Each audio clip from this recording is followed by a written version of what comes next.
तारीख थी 13 अगस्त 2004। महाराष्ट्र के नागपुर जिला अदालत में हलचल तेज थी। मामला था एक 35 वर्षीय अपराधी को कोर्ट में पेश किया जाना था। उस पेशी को लेकर तैयारियां खूब चल रही थी। जैसे ही अपराधी को कोर्ट में लाया गया तो अचानक हलचल तेज हो गई। दरअसल 200 से ज्यादा महिलाएं, जिसके हाथ में सब्जी काटने वाला चाकू था तो किसी के हाथ में पत्थर तो किसी के हाथ में मिर्ची पाउडर, यह सभी महिलाएं अचानक नागपुर के जिला अदालत की तरफ कूच करते हैं। जैसे ही महिलाएं जिला अदालत में पहुंचती है तो अचानक अफरा तफरी का माहौल मच जाता है और यह 200 महिलाएं मिलकर उस एक अपराधी की हत्या कर देते हैं।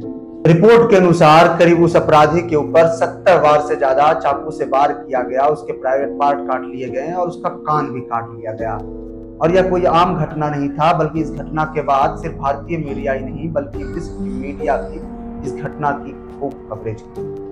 तो आज क्राइम किस्सा के इस दूसरे एपिसोड में यही बात करेंगे कि आखिर 200 महिलाओं ने उस अपराधी की क्यों हत्या की, कौन था वह अपराधी और क्या है यह पूरा मामला।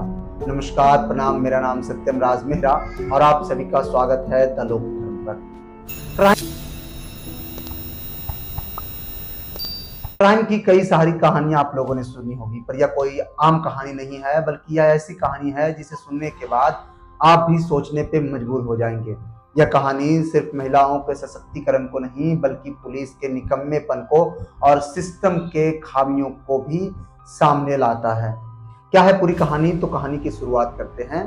दरअसल कहानी की शुरुआत होती है महाराष्ट्र के नागपुर में। नागपुर में एक जगह है, जगह का नाम है कस्तूरबा नगर। कस्तूरबा नगर के स्लम के रहने वाला एक युवक था, नाम था अक्कू भाई के नाम से जानते थे, या अक्कू भाई या अक्कू यादव भी कहा जाता था।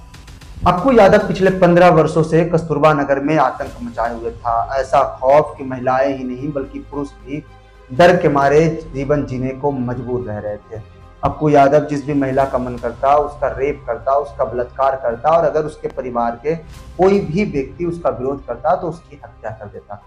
अक्कू यादव पर 40 से ज्यादा संगीन अपराध के मामले दर्ज थे, जिसमें रेप करना, धमकाना, हत्या, मर्डर, लूट और चोरी डकैती जैसे कई संगीन अपराध अक्कू यादव पर दर्ज थे।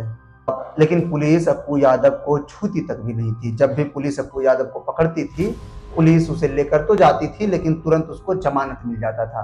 कई मामलों में तो ऐसा भी वहां की महिलाएं कहती है कि अक्कू यादव का जब शिकायत किया गया तो पुलिस आकर महिला को ही गिरफ्तार कर लेती थी, महिला को ही धमकाती थी। दरअसल अक्कू यादव की पकड़ स्थानीय जनप्रतिनिधि और स्थानीय पुलिस अधिकारी पर खूब थी।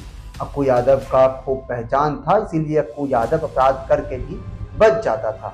40 से ज्यादा आपराधिक मामले दर्ज होने के बावजूद अक्कू यादव को जेल नहीं भोगना पड़ा था। एक रिपोर्ट्स के अनुसार अक्कू यादव को जो महिला पसंद आ जाती थी, अक्कू यादव उसको उठा लेता था। 40 से ज्यादा महिलाओं का अक्कू यादव ने बलात्कार किया और उसके परिवार वाले अगर विरोध करते तो उसकी हत्या कर देता था। पुलिस और स्थानीय अधिकारियों में रिश्वत देकर बार बार अक्कू यादव जमानत पा लेता था। लेकिन यह सब कितना दिन चलेगा?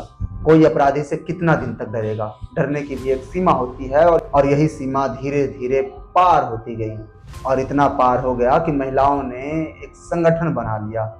चुपके से महिलाएं इस बात का चर्चा करने लगी कि कैसे अक्कू यादव से अब बचा जाए, कैसे अक्कू यादव का खात्मा किया जाए। अब कहानी में एक ट्विस्ट आता है। दरअसल अक्कू यादव को एक महिला पसंद आती है। महिला का नाम था उषा नारायण। अक्कू यादव उषा नारायण का बलात्कार करना चाहता था, उसका उससे शारीरिक संबंध बनाना चाहता था। अक्कू यादव उषा नारायण का घर जाता है, लेकिन उषा नारायण ने अक्कू यादव को अपने घर में बंद कर दिया। बंद करने के बाद वहाँ कई सारी महिलाएं इकट्ठा हो जाती है। फिर वहां जमा हुई महिलाएं पुलिस को कॉल करती है। पुलिस तो आती है पर वहां अक्कू यादव को गिरफ्तार करने के बजाय महिलाओं पर ही चिल्लाने लगता है। लेकिन जब विरोध बढ़ता गया तब अक्कू यादव को गिरफ्तार किया गया। गिरफ्तार करने के बाद पुलिस अक्कू यादव को कोर्ट में पेश करने की योजना बना रही थी। तभी महिलाएं भी योजना बना रही थी कि कैसे अक्कू यादव का खात्मा किया जाए। फिर तारीख आता है 13 अगस्त 2004 की सुबह। 13 अगस्त 2004 की सुबह जिला नया अदालत में अक्कू यादव को पेश करने की तैयारी चल रही थी। सब कुछ सामान्य था, लेकिन सामान्य ज्यादा देर तक रहने वाला नहीं था। सब कुछ समय के साथ अब बदलना था, क्योंकि वहां जो होने वाला था इसकी परिकल्पना ना तो अक्कू यादव ने की थी, न वहां मौजूद पुलिस अधिकारियों ने या वकील और जजों ने। अक्कू यादव को कोर्ट लाया गया। कोर्ट लाने के बाद अक्कू यादव की पेशी की गई। तभी अचानक 200 से ज्यादा महिलाएं अपने हाथ में सब्जी काटने वाली चाकू लेकर, और कुछ के हाथ में पत्थर था तो कुछ के हाथ में मिर्ची पाउडर, यह सभी महिलाएं कोर्ट की तरफ कूच करती है। कोर्ट पहुंचते ही महिलाएं अचानक अक्कू यादव पर हमला कर देती है। हमला इतना भयानक था कि अक्कू यादव पर 70 से ज्यादा चाकू से वार किए गए, उसके प्राइवेट पार्ट काट लिए गए, उसका कान काट लिया गया और मौके पर ही अक्कू यादव की मौत हो गई। अक्कू यादव की मौत के बाद 15 मिनट तक उसका लाश कोर्ट परिसर में पड़ा रहा। 15 मिनट बाद उसे पोस्टमार्टम के लिए भेजा गया, जिसके बाद देश में एक नई बहस छिड़ गई। कुछ लोग महिलाओं के साथ खड़े हो गए तो कुछ लोग इसे कानून अपने हाथ में लेना करार दिया। इस पूरे मामले में पुलिस ने 5 महिलाओं को आरोपी बनाया, जिसके बाद 5 महिलाओं को गिरफ्तार किया गया, लेकिन पूरा देश महिलाओं के समर्थन में खड़ा हो गया। कुछ दिन बाद 5 से बढ़कर 21 महिलाओं को आरोपी बनाया गया। बाद में सभी महिलाओं को सबूत के अभाव में कोर्ट ने बरी कर दिया।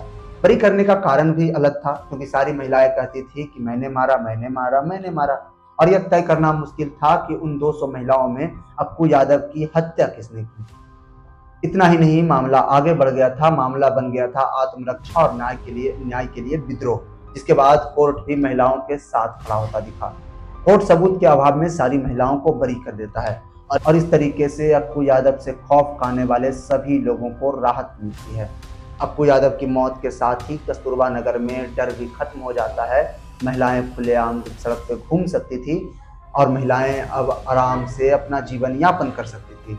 लेकिन जिस समय अक्कू यादव था, महिलाओं को घर में रखा जाता था। महिलाएं अपनी बेटियों को घर में बंद करके रखते थे, इतना खौफ था अक्कू यादव का। तो यह तो कहानी थी महिलाओं के खिलाफ हो रहे उस अपराध की, जिसमें पुलिस की भूमिका शून्य थी। पुलिस भी महिलाओं को न्याय नहीं दिला पा रहा था।